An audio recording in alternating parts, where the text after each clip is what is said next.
Bismillahirrahmanirrahim. Assalamualaikum warahmatullahi wabarakatuh. Semangat perubahan, salam kedaulatan rakyat.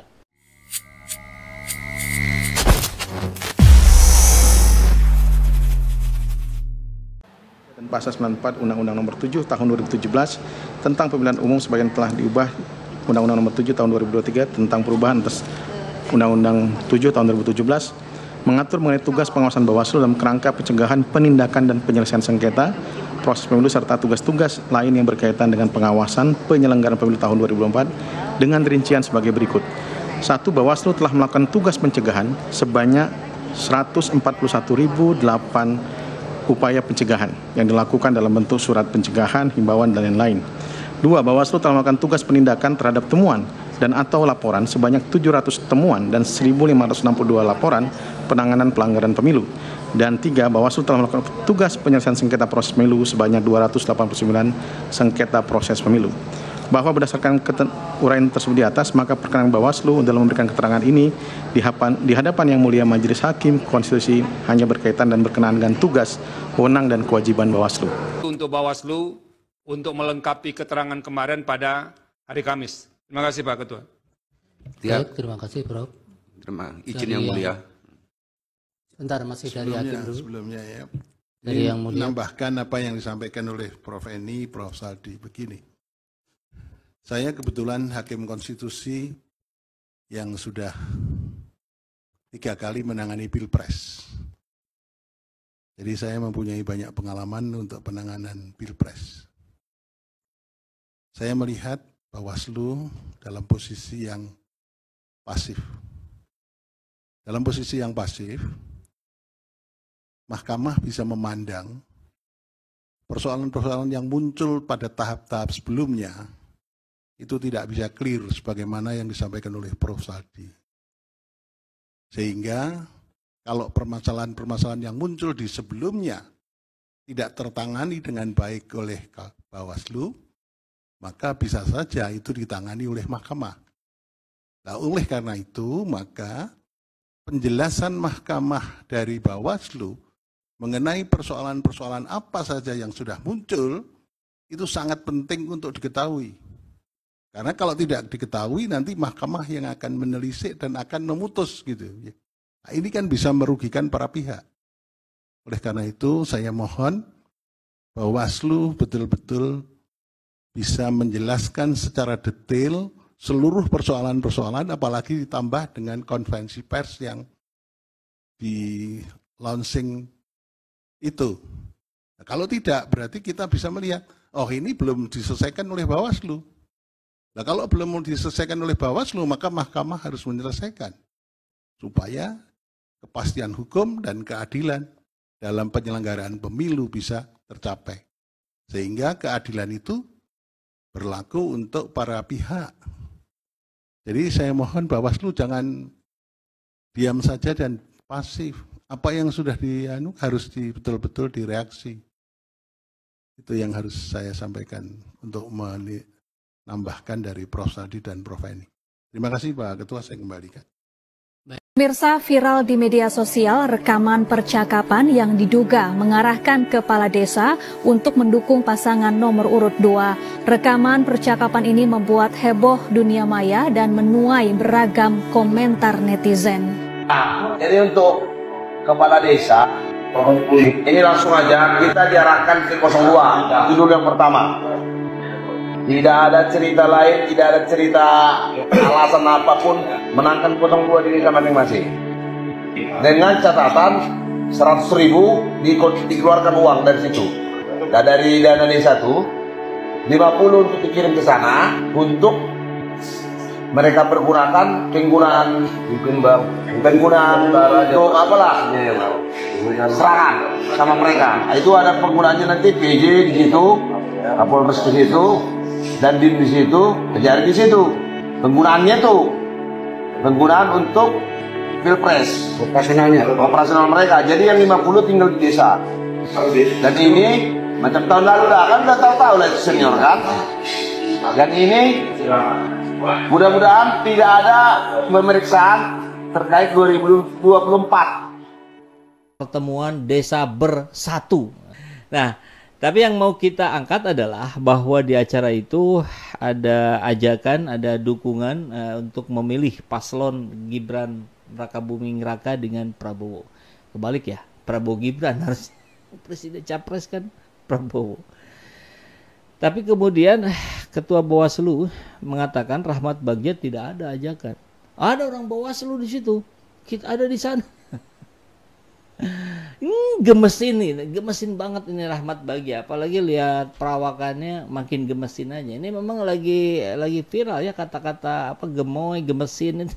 Saya sesama rakyat mengingatkan bahwa yang sudah bekerja dari kemarin-kemarin itu Bawasnis, bukan Bawaslu. Bawaslu masih gagap-gagap gitu ya. Tapi kalau bagian Bawasnis, wah gercep itu ya. Bawasnis, Badan Pengawas Anies. Aduh, hari ini banyak sekali dagelan-dagelan yang membuat kita tertawa ya. Jadi nggak apa-apa lah, kita nggak usah nonton stand up komedi, kita tonton saja ini para praktisi pegiat demokrasi Indonesia, mulai dari KPU, ya, Bawaslu, MK, apalagi Kejaksaan dan sebagainya. Udahlah, kita ketawain aja lah.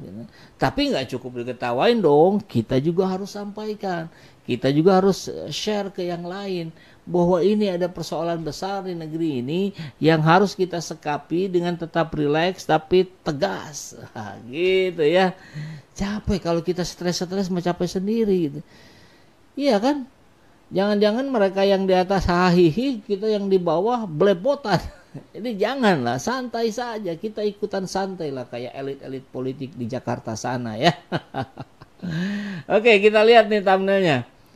Gemesinnya Ketua Bawaslu, lihat agak-agak mirip Prabowo ya, gemoy dan gemesinnya. Jadi saya gemes banget nih, pengen nyubit gitu. Padahal videonya ada jelas, nanti kita tonton, tapi dia bilang tidak ada itu ajakannya itu. Nah ini harusnya dari sini saja sudah kelihatan Desa Bersatu, Deklarasi Nasional Desa Bersatu untuk Indonesia Maju. Partai Koalisi Indonesia Maju. Ininya apa ya, akronimnya PKIM. Nah kita lihat di sini jelas. Jadi Bawaslu, saya ajarin aja lah ya sama rakyat, ya biar malu sekalian. Anda kan digaji dari uang kami. Kami ke warung-warung ini bayar apa segala sesuatu itu udah berpajak, uangnya dipakai buat gaji Anda, Ketua Bawaslu Rahmat Bagja. Jadi Anda harus nurut sama rakyat. Saya ajarin ya. Anda tidak bisa hanya berpegang pada kata-kata yang spesifik. Anda bukan robot. Ya kalau robot, algoritma YouTube apa segala macam, itu sistem computerized. Yang ketika kita akan membaca tone atau nada, ini kalimat ini positif atau negatif. Kemudian orang satir nggak nangkep itu mesin. Tapi kalau Anda kan tahulah. Kita lihat aja di sini. Coba lihat di sini. Ini gambarnya aja sudah Prabowo Gibran. Tapi kan tidak ada ajakan. Aduh, ngapain mereka diongkosin datang jauh-jauh ke situ? Ya, kalau bukan untuk diajak. Ya tapi kan kata-kata mengajaknya nggak ada. Nah inilah rusaknya nalar sehat kita. Buat apa kita dikasih akal sehat kalau nggak dipakai untuk yang seperti ini? Gampang banget. Ini logikanya anak SMP aja udah dapet ini. Anak saya yang SMP aja udah ngerti banget ini. Deklarasi Nasional Desa Bersatu untuk Indonesia Maju. Gambarnya Prabowo Gibran. Ada abdesi, ada apalah banyak banget. Ya kita viralkan saja, kita ingat saja kata-kata Gus Muhaimin kemarin ya ketika di acara Mata Najwa. Ini seperti sebuah permainan sepak bola. Kalau wasit sudah bermain, kalau panitia penyelenggara sudah memihak, maka kewajiban kita yang nonton di tribun atau dimanapun adalah teriak, curang, curang, curang. Nanti kalau curangnya sudah kebablasan, ya kita turun ke stadion. Kan begitu. Ini siapa yang mancing? Wah ini penontonnya anarkis. Ujung-ujungnya rakyat lagi yang disalah-salahin ya. Padahal penyelenggaranya yang ngaco. Saya mau perlihatkan dulu ini. Nah, Bawaslu, ini resmi dari Bawaslu. ASN, TNI, Polri, pejabat BUMN, BUMD, ketua RT bahkan. Ketua RT. Saya ajak tuh ketua RT di sini di sebelah. Ayo dukung Anies Mohaimin. Oh, saya ketua RT, nggak boleh. Saya bilang keren.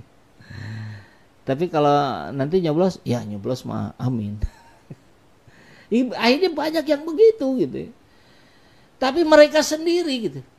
Aparat desa, PNS, ASN kita ketemu kemarin di Boyolali. Sampai bikin grup WhatsApp segala macam, sampai iuran. Wah, ampun. Ketua RT, ketua RW, ketua LPM terlibat politik praktis, dipidana penjara. Kalau ke kubu Anies Mohaimin. Kalau ke Susulasono kagak kali ya.